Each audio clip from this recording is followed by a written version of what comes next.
באמצע החורף, ביומיים הקרובים נהנה ממזג אוויר אביבי עם טמפרטורות גבוהות מהרגיל, אבל ביום שישי כל זה יתחלף במזג אוויר חורפי, שוב וגשום. אם נסתכל על המפה הסינופטית, אפשר לראות שקע די עמוק שנמצא במזרח אירופה, עם אוויר קר שיורד לתוך הים התיכון. אגב, באירופה יורדים שלגים נרחבים.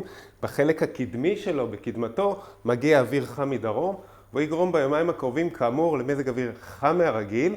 מחר אפילו טמפרטורות באזורים הפנימיים, בעיקר באזור השפלה, יהיו קרובות ל-30 מעלות, אנחנו בינואר. אבל יום שישי כאמור שינוי במזג האוויר, שינוי משמעותי.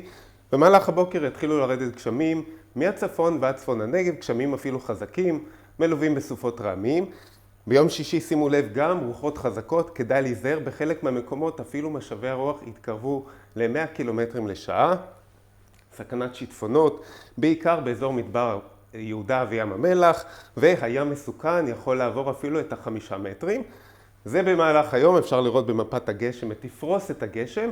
משעות הערב הגשמים כבר יחלשו והתמעטו, במהלך הלילה רוב הגשם הזה ייפסק.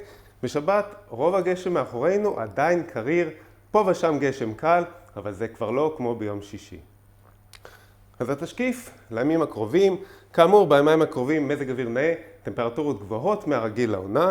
ביום שישי גשם נפרקים, ירידה בטמפרטורות, רוחות חזקות, סכנת שיטפונות, אבל כאמור משעות הערב הגשם הזה יתמעט ויפסק בהדרגה ברובו.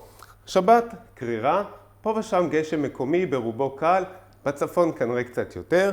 יום ראשון הפוגה, וכנראה מערכת גשם נוספת תגיע בימים שני ושלישי. אתם מוזמנים לעקוב אחרינו בערוצי הניו מדיה השונים שלנו, ושיהיה לכם סוף שבוע טוב.